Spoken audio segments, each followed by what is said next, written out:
खेल को आगे बढ़ाने के लिए कई ऐसे क्रांतिकारी और कदम हम लोग आगे बढ़ाए हैं। अब इस राज्य का जो प्रतिभावान खिलाड़ी है वो इस राज्य के लिए खेले, इसकी तैयारी में हम लोग लगे हुए हैं। हमारे राज्य के जो युवा खिलाड़ी है वो कब ओलंपिक को टच करेंगे? 4 साल के बाद जो फिर ये ओलंपिक होगा तो उसमें हमारा राज्य भी, हमारे राज्य का भी भागीदारी। नमस्कार, मैं हूं विशाखा, आप देख रहे हैं गणादेश बिहार। इस वक्त हमारे साथ है बिहार के कला, संस्कृति एवं युवा मंत्री आलोक रंजन जी।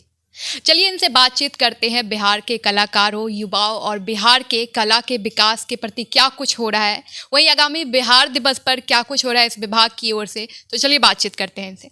सर, बहुत बहुत स्वागत है आपका गणादेश बिहार। बहुत बहुत धन्यवाद आपको। तो सर, सबसे पहले तो हम आपको बधाई देना चाहेंगे, वहीं आपसे ये पूछना चाहेंगे कि आप इस पद पर हैं तो ऐसे में बिहार के कलाकारों, युवाओं के लिए अगले 5 साल में क्या कुछ नया होने वाला है? खेल को आगे बढ़ाने के लिए कई ऐसे क्रांतिकारी और कदम हम लोग आगे बढ़ाए हैं। आप देख रहे होंगे कि अभी हाल के दिनों में बिहार छठा राज्य बना खेल विश्वविद्यालय के माध्यम से। हम लोगों ने खेल विश्वविद्यालय खोलने का प्रस्ताव लाया, विधानसभा में पारित हुआ और आने वाले 1 साल के अंदर उसको हम लोग राजगीर में शुरू करने के लिए जा रहे हैं। इससे इस राज्य के खास करके खिलाड़ियों को जो उच्च शिक्षा, आधुनिक शिक्षा खेल के क्षेत्र में लेने के लिए बिहार से बाहर जाना पड़ता था, अब उसको बाहर जाने की आवश्यकता नहीं होगी और इस राज्य में ही उसको सारा शिक्षा यहाँ मिलना शुरू हो जाएगा। उस माध्यम से कई ऐसे हम लोग कॉलेज भी खोलेंगे, जिस कॉलेज के माध्यम से लोगों को यहाँ डिग्री प्राप्त करना शुरू हो जाएगा। इससे कई रोजगार भी सृजन हो जाएगा और आने वाले समय में हम लोग खेल के इंफ्रास्ट्रक्चर को इतना मजबूत करने के लिए जा रहे हैं। हमारा प्राधिकरण है, राज्य खेल विकास प्राधिकरण को भी हम मजबूत करने जा रहे हैं और उसके माध्यम से इस राज्य के खेल के जितने भी अवसंरचनाएं हैं उसको हम ज़्यादा से ज़्यादा उपलब्ध कराने के लिए हम लोग उस दिशा में भी काम शुरू कर दिए। कैसे हम पंचायत लेवल से अपने खिलाड़ी को निकालें, इसकी भी हम तैयारी कर रहे हैं कि पंचायत लेवल से खिलाड़ी को टेस्ट करके कि ये इस खेल को खेलने लायक खिलाड़ी है और उसको हम आगे ला करके जिला स्तर पर उसको रख करके उसके ऊपर स्कॉलरशिप उसको दे करके कैसे उस लायक उसको प्रशिक्षण दे करके तैयार करें जो राज्य स्तर पर आवे। राज्य स्तर से फिर हम लोग कैसे नेशनल में उसको जो है उसकी भागीदारी हो, फिर इंटरनेशनल में हो, इसकी भी तैयारी हम लोग करने के लिए जा रहे हैं और आने वाले समय में आपको ये बिहार में दिखने लगेगा। और हमने तो टारगेट लिया है कि 4 साल के बाद जो फिर ये ओलंपिक होगा तो उसमें हमारा राज्य भी, हमारे राज्य का भी भागीदारी।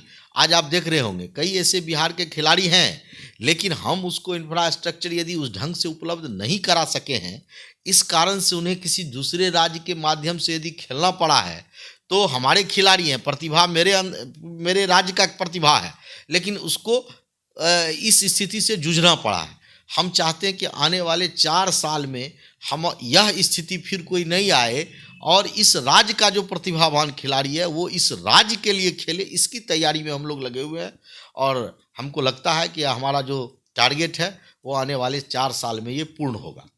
सर, चूँकि हमारा अगला सवाल यही था कि हमारे राज्य के जो युवा खिलाड़ी हैं वो कब ओलंपिक को टच करेंगे, इसका जवाब आपने ऑलरेडी दे दिया है। तो मेरा अगला सवाल अब ये होगा कि आपका आज 1 साल हो गया है, इसके लिए बहुत बहुत बधाई। तो 1 साल में क्या कुछ बदलाव हुआ है बिहार के युवाओं के लिए, बिहार के कलाकारों के लिए? नहीं, हमने तो आपको बताया। वैसे आप तो जानते हैं कि ये कोरोना का महामारी जो ये वैश्विक महामारी है, इसको आप रोक भी नहीं सकते थे।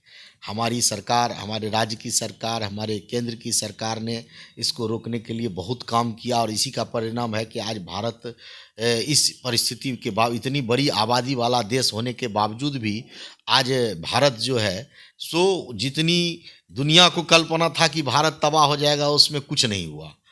अन्य देश, बड़े बड़े विकसित देश तबाह हो गए, हम लोग बच गए। तो इस कोरोना महामारी रहने के बावजूद, और मैं एक बात आपको और बता दूं कि ये जो हमारा विभाग है कला, संस्कृति और युवा, मतलब कला, संस्कृति और खेल, ये दोनों यदि कोरोना में, हम तो यही कहते हैं कि कोरोना से यदि सबसे अधिक प्रभावित कोई विभाग हुआ है, या तो चूँकि जब कोरोना का सबसे बड़ा है कि कोरोना में कम से कम भीड़ होना चाहिए और जब कला का प्रदर्शन होगा तो बगैर भीड़ का कला का प्रदर्शन नहीं हो सकता है। खिलाड़ी को खेलेंगे तो बगैर फिजिकल टच का खिलाड़ी का खेल नहीं हो सकता है। तो सबसे अधिक प्रभावित हमारे राज्य माने हमारा ही विभाग कला और खेल में हुआ है। इसके बावजूद भी हम लोग जब भी अवसर आता है कोशिश करते हैं कि अपने खिलाड़ियों को कैसे प्रोत्साहित करें, अपने राज्य के कलाकारों को प्रोत्साहित किया। आपने देखा होगा अभी सहरसा में पूरे राज्य में हम लोगों ने जो है सो पूरे राज्य में के कला को हम लोगों ने जिला वाइज निकाल करके, और युवा उत्सव में हम लोग को जो है सो सहरसा में 6 तारीख को युवा उत्सव होने वाला था, जो कि कोरोना के कारण जो अचानक कोरोना का लहर जो बढ़ा, तीसरा लहर के कारण हम लोगों को पोस्टपोन करना पड़ा। सारी तैयारी होने के बावजूद भी हम लोगों को पोस्टपोन करना पड़ा। तो हम लोग राज्य में चाह रहे हैं कि कैसे मेरा कला क्षेत्र में विकास हो। जिस प्रकार से हमने खेल के लिए खेल विश्वविद्यालय की स्थापना की है, आने वाले समय में कला के लिए भी कला विश्वविद्यालय की भी स्थापना पर हम लोग आगे बढ़ रहे हैं, और आने वाले समय में आपको ये भी देखने को मिलेगा। इसलिए हम आपको आश्वस्त करते हैं, अभी हमारा 1 साल हुआ है, लेकिन आने वाले समय में इस क्षेत्र में भी आप युवा को देखेंगे, और यहाँ के कलाकारों, चूँकि हमारा राज्य जो है दोनों क्षेत्र में, चाहे वो कला का क्षेत्र हो या खेल का क्षेत्र हो, दोनों क्षेत्र में प्रतिभा का धनी राज्य है। प्रतिभा की कमी नहीं है। हम लोग चाहते हैं कि अपने राज्य की प्रतिभा को उचित उसको इंफ्रास्ट्रक्चर दे करके, उचित उसको सहयोग करके, प्रोत्साहित करके, और उस प्रतिभा को राष्ट्रीय अंतर्राष्ट्रीय स्तर पर उभारने का काम हमारा विभाग करेगा। ये हम आपको आश्वस्त करते हैं। सर, अगर हम कलाकारों की बात करें तो कला का जो हब होता है असली में वो छोटे कस्बों में ज़्यादा होता है, और ज़मीनी स्तर से अगर हम बात करें तो वहाँ से कला को बाहर निकालना कहीं ना कहीं अभी भी बहुत ज़्यादा मुश्किल है।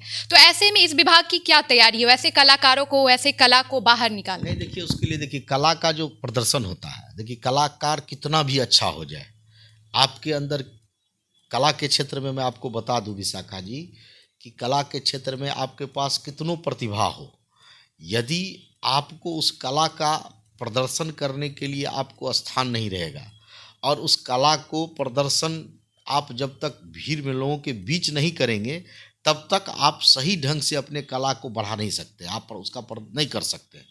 तो ये कलाकारों के लिए है। हमने इसके लिए देखिए, वैसे तो हम लोग प्रत्येक वर्ष, हमने कहा ना कि अभी जिला स्तर पर हम लोग कलाकार निकाले, युवा दिवस के अवसर पर राष्ट्रीय युवा में हम लोगों को भेजने के लिए पूरे राज्य के जिला स्तर के, तो वो जिला स्तर के कलाकार, वो ग्रामीण स्तर से ही कलाकार को निकाला जाता है। महोत्सव हर जिले में करते हैं, उसका एक मकसद वहाँ के उस महोत्सव के माध्यम से उस जिले का जो एक महत्वपूर्ण है या उस जिले की जो महत्ता है उसको तो याद हम लोग उस माध्यम से कराते ही हैं। साथ ही साथ हम लोग उसमें ज़्यादा से ज़्यादा कलाकार को अवसर दें, इसकी भी तैयारी हम लोग करते हैं। और हमने एक काम किया है इसके लिए, आपको हम बता देना चाहिए, चूँकि कोरोना, हमने कहा कि कोरोना के कारण जिस प्रकार से होना चाहिए इस क्षेत्र में सबसे अधिक प्रभावित हमारे कलाकार रहे, खिलाड़ी रहे। तो हमने ये एक आगे आने वाले समय में हम करना चाह रहे हैं कि जो भी हमारा महोत्सव होगा, हमारे महोत्सव में 75% कला जो है वहाँ के स्थानीय कलाकार को हम अवसर देंगे। जब उसको हम अवसर देंगे, 25% ही हम उसमें चाहेंगे कि कोई बाहर के कलाकार वहाँ पर आएँ। मात्र 75% जो होगा उसमें वहाँ के स्थानीय कलाकारों को अवसर दे करके उसको आगे बढ़ाने का काम इस माध्यम से हम करना चाहते हैं, और धीरे धीरे इसको हम लोग शुरू भी कर दिए हैं, इसको इम्प्लीमेंट भी शुरू कर दिए हैं। तो ये तो आपने बहुत बड़ी बात कही। वहीं आगामी बिहार दिवस पर इस विभाग की क्या भूमिका है? चूँकि आप इस विभाग के पद पे हैं, तो क्या कुछ खास होने वाला है इस विभाग की ओर से? देखिए अभी तो चूँकि 6 तारीख तक तो हम लोगों का कोरोना का गाइडलाइन था, अब उसके बाद हम लोग बाहर निकले हैं। अभी बिहार दिवस के पे हम लोग वैसे तो बिहार दिवस के अवसर पर हमारे तरफ से जो वहाँ कला का प्रदर्शन होता है उसमें हम लोग, हमारी विभाग कला संस्कृति विभाग के तरफ से किया जाता है। लेकिन अभी के समय में अभी तक कोई ऐसा तय नहीं हुआ है। क्या है, सरकार चूँकि कोरोना के कारण ऐसा नहीं है कि हम लोग कंप्लीट कोरोना से फ्री हो गए हैं, ऐसी भी स्थिति नहीं है। तो वो तो उसमें हम लोग पहले इस पर डिसीजन लिया जाएगा कि बिहार दिवस किस रूप में मनाया जाए, बृहद रूप में होगा कि शॉर्ट रूप में होगा, चूँकि कोरोना के कारण। तो फिर जब वह निर्णय हो जाएगा कि नहीं इस रूप में मनाना है, तो फिर हम लोग विभाग हमारी तय करेगी। अभी हम लोग उस स्थिति में नहीं है कि अभी हम उसको कोई ऐसी स्थिति में तय नहीं किए। बहुत बहुत धन्यवाद सर आपका। ये थे हमारे साथ बिहार के कला संस्कृति एवं युवा मंत्री आलोक रंजन जी, जिससे हमने तमाम बातचीत की। फिलहाल के लिए इतना ही। कैमरा पर्सन विनय यादव के साथ मैं विशाखा। धन्यवाद, नमस्कार।